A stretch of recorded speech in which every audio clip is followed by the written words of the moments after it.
We meet again at last. The circle is now complete. What's the world coming to? Well, you got a problem with what I did, Anthony? Oh, no. Hey, no. Fucking rat anyways. Whole family's all rats. Would have grew up to be a rat. Stupid bastard. I can't fucking believe it. Gee, I'm real sorry your mom blew up, Ricky.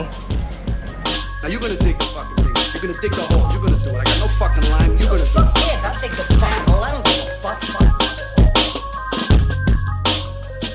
I realized that what was living behind that boy's eyes was pure and simply evil.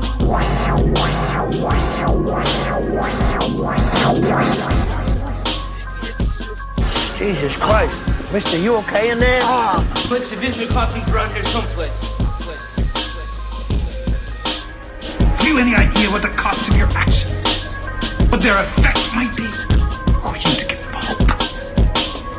What do you give them? We give them happiness. And they give us authority.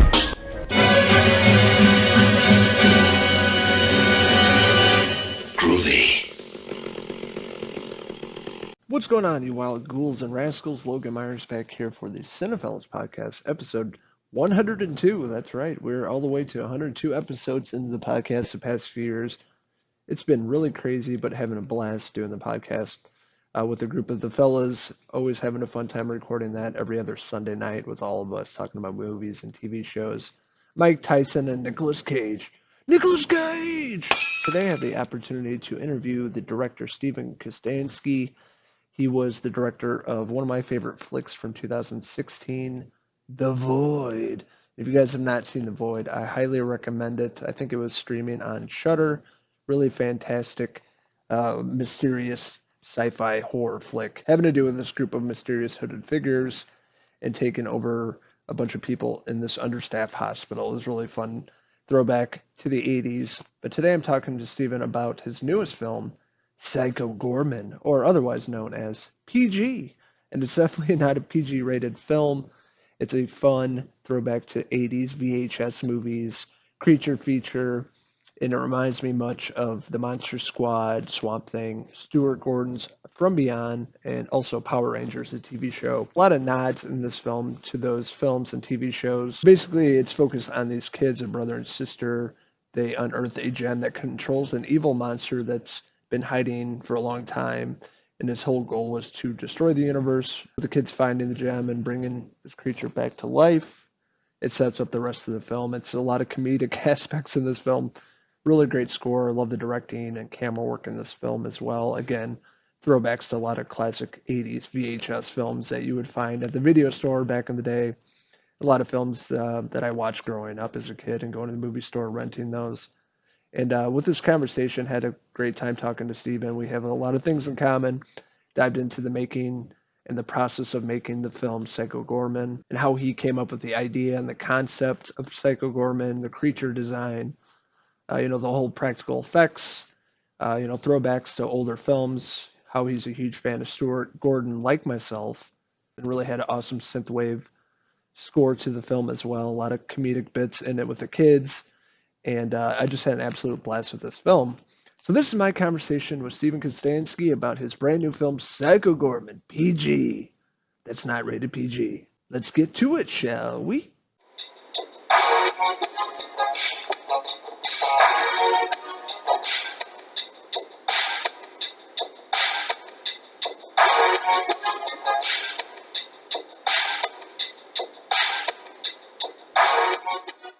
Hey, Steve, how you doing, mate?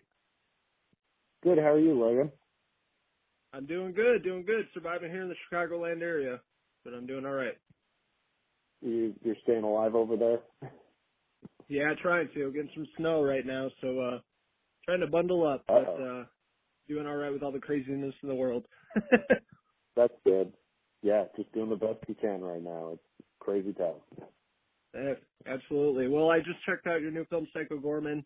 Had a great time with it. Huge fan of yours. I also love The Void a lot, and I was excited to check out your next film. Oh, thank you. Yeah, no problem. So, first of all, how did you get involved with this project, and how did you come up with the concept for the film? I was lucky enough to meet a friend of a friend who was interested in financing a feature film, independently financing it, which is like a very rare scenario. And so they wanted me to make something kind of more in the vein of Manborg, something a little lighter and more fun and fantastical than something dark and gritty like The Void. Not to say that I don't like those types of movies, but I like to, jump back and forth between genres, and so I felt like it was time to do something a little more fun. And so, I came up with the idea for PG, actually while I was watching Rawhead Rex. I liked the initial concept of this, like, ancient evil being resurrected. I was in my head wishing on what I would do with that. And I came up with the idea of crossing it with E.T. and making, like, a weird mishmash of a, like, more dark and intense, like, sci-fi fantasy horror film with a kid's adventure film, and just seeing kind of, like, where that plot would go.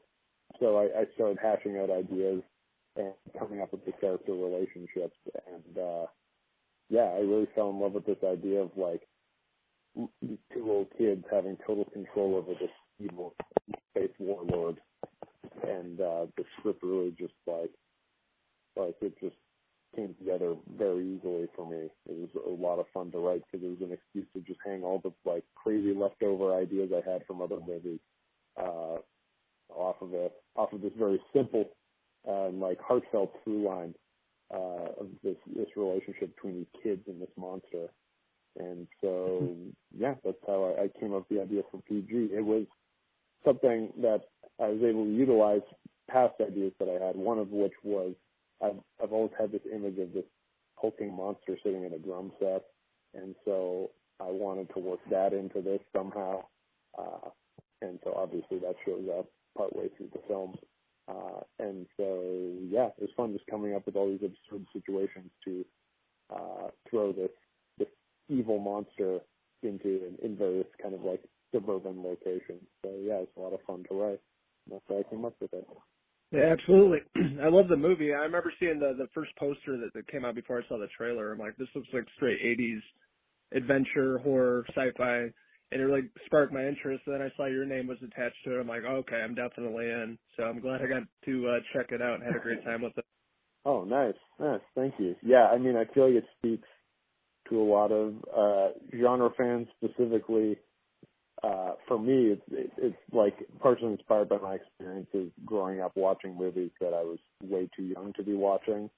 And that's what inspired the juxtaposition of, like, the kind of childhood innocence component of the movie with the darker, like, sci-fi fantasy horror part of it, and kind of mashing those things together in the same way that as a kid, like, watching a movie like Terminator 2 kind of broke my kid brain, because on the one hand you have, like, chrome robots shooting purple lasers, which as a kid I totally loved and could not get enough of, but then on the other hand you have security guards getting impaled through the eye and guys getting their kneecaps blown out, which I, like, could not handle. And so the fact that it's, like, my favorite things ever and the most horrifying things I've ever seen mashed into one movie, like, really messed with me as a kid. And I think that experience happened a lot watching these movies that I think my parents would pick up thinking, like, oh, this is something Steve would be okay with, and I'd end up, being traumatized from it. Another good example was the movie Guyver 2, which, on its surface it looked like it'd be a Power Rangers style, like, martial arts creature extravaganza, which it is. It's also brutally violent.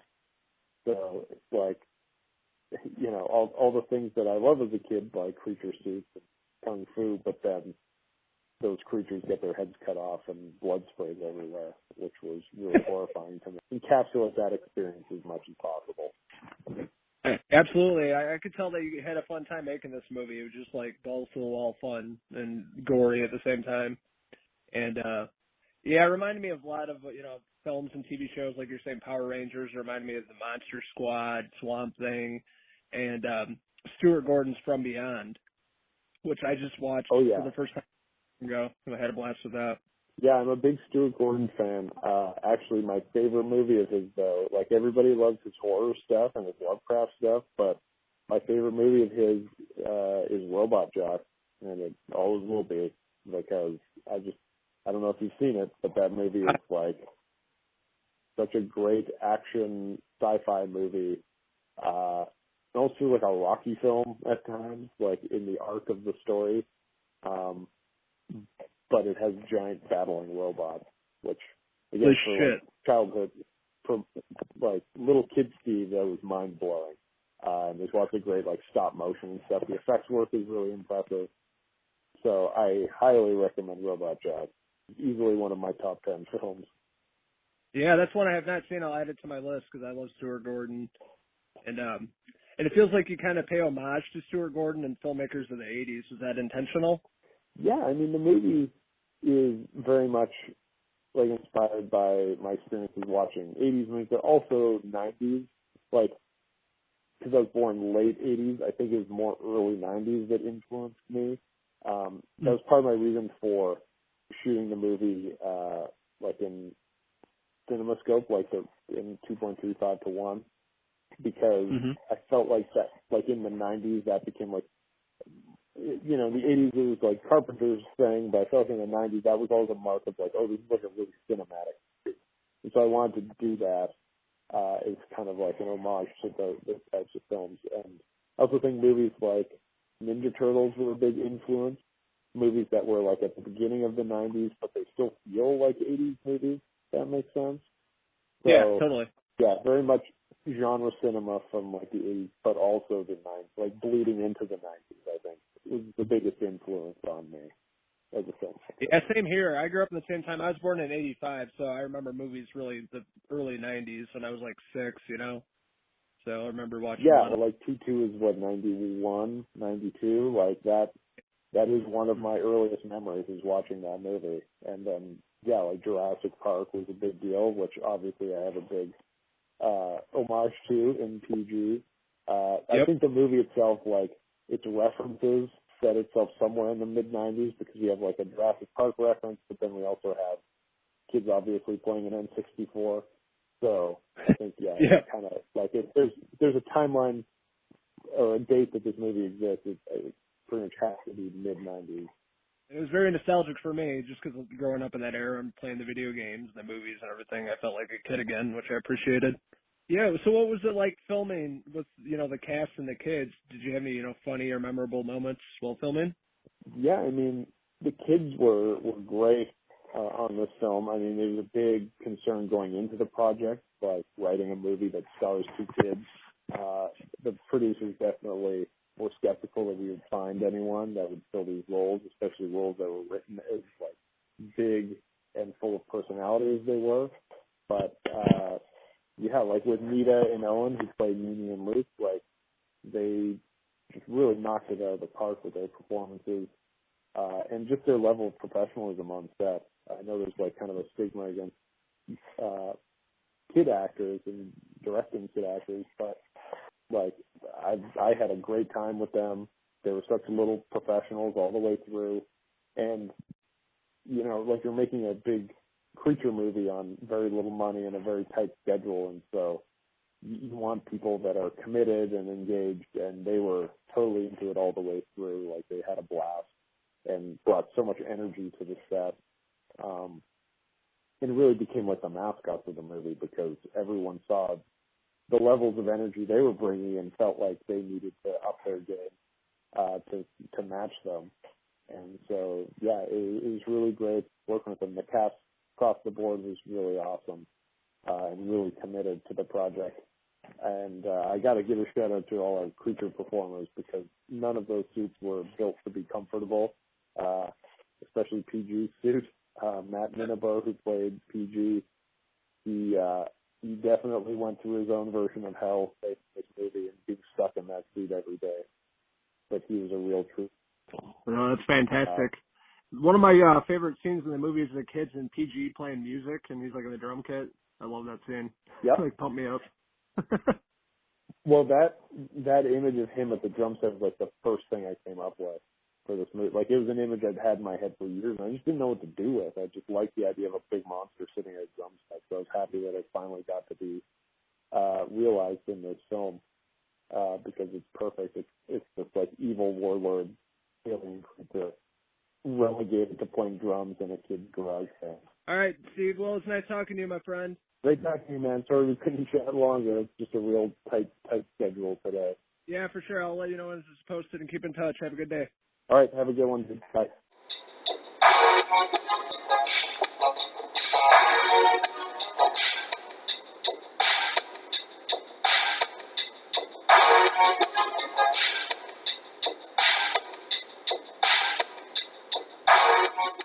So that was my conversation with the director and writer of Psycho Goreman, Kostanski. Huge fan of his. Dived into a lot of great questions. Got cut off a little early. Still had about 10 questions I wanted to ask him, and it was definitely a very cool and laid-back guy that I could talk to for hours, talking about films and filmmaking process, practical effects, and then also talking about films that we grew up on, going to the local video store, picking up VHS tapes, and also talking about the man, the myth, the legend, Stuart Gordon. So we definitely covered a lot of great questions about Psycho Goreman, and this is a film I want you guys to definitely check out. And the movie will be released in theaters on demand and digital this Friday, January 22nd. Definitely check that out. Support independent films, independent filmmakers like Steven. And I can't wait to see where this guy's career goes. So stay tuned to our website, Cinephellas.com, and our social media pages, Facebook, Twitter, and Instagram. We have more interviews, Fellows giveaway videos coming out. We have more podcasts with the whole Cinephellas crew every other Sunday. Henry and I are also reviewing the new series on Disney Plus, WandaVision. We're going to be back every few weeks talking about a few episodes that they debut. We just talked about the first 2 episodes. It's right here on our YouTube channel. We also have more movie and TV reviews coming out on YouTube and posting on our pages as well. So lots of great content and exciting projects in the works here at Cinephellas for 2021. 2020 fucking sucks, so I'm excited for the new year. Lots of projects in the works, a lot of fun things happening for us, so stay tuned for that. And thanks to all of you for always watching and following the Wild Fellas Boys. We've got plenty more jokes and reviews coming up in the near future. So this is Logan Myerz signing out from the Cinephellas Podcast, episode 102. Until the next podcast and interview. Cheers! God bless those wild horror movie and sci-fi enthusiasts. God bless those creature features with those good-looking monsters. Love, Uncle Logan.